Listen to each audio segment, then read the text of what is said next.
I'll start with a personal analysis. Farming is the greatest way to live an American life. The farmer of our father and mother's generations grew their own. And if you would have been on a farm 50, 75 years ago, the mother had a garden, you know, the dad had dairy cows. We went all the way in 70 years from growing your own completely and cleaning the carrots or, you know, killing the beef or whatever you were doing, to now all you can trust is family farms.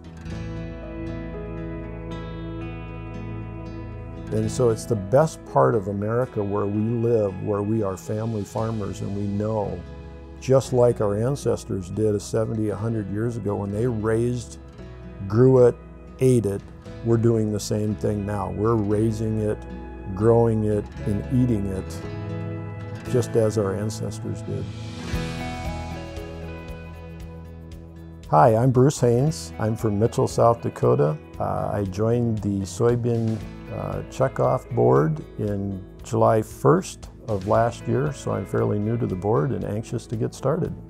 I was involved in farming in the 1980 crisis that hit. I was sure I wanted to be a farmer. I had taken a partnership in with my dad, bought some cattle, and unfortunately the economy crashed. Cows that I paid $700 for, I sold my cows for $170 for, and I realized then that there's got to be a better way to make a living than that, because if I'd have stayed in that longer, I'd have just went broke faster.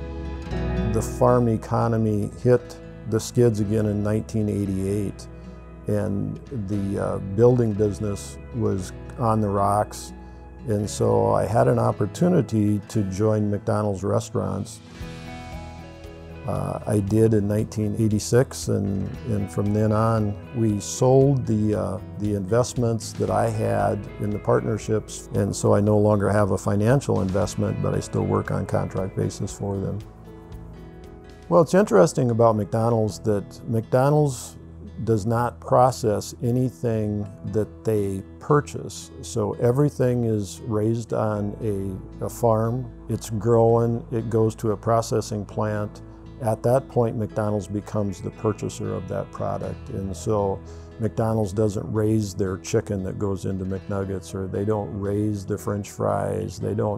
That's not part of what they do. They let the farmers do that because the farmers are best at doing that. And so it's interesting to always know, many years ago, we used to tour a lot of the plants. There was a beef processing plant in a suburb of Minneapolis, Minnesota. The meat that was grown at that time, that particular load of meat came out of Simples in Yankton, South Dakota. And so we knew it was coming right from the area where we lived, right to the grind plant, to be frozen into the patties right back here to the restaurants. And you know, we knew that the circle was small, that it was helping develop the economies both in the restaurant and in the farm community. Giving back to Mother Nature, giving back to soils, giving back to soil health is building sustainability. And so if you leave your land better than you found it, that's sustainability. And we take more out of the soil because we expect the soil to give us higher bushel yield capacities. So if we're taking more out of it, we got to give more back. You can't remove something that's not there. And so our goal is to put more back than we take.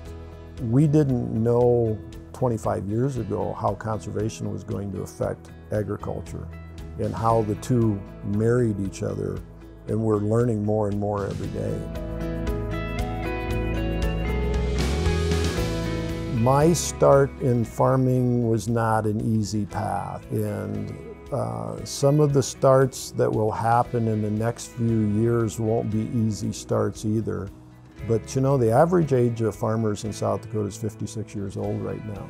We have to have a transition period, and it has to happen pretty quickly.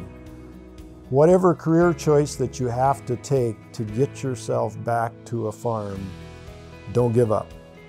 I think we have board members that have done things previous to being back on family farms. And you know, if that's your goal, stay with your goal. Work hard, sweat, dream, but get back to the family farm or get back to a family farm. Make it your own family farm.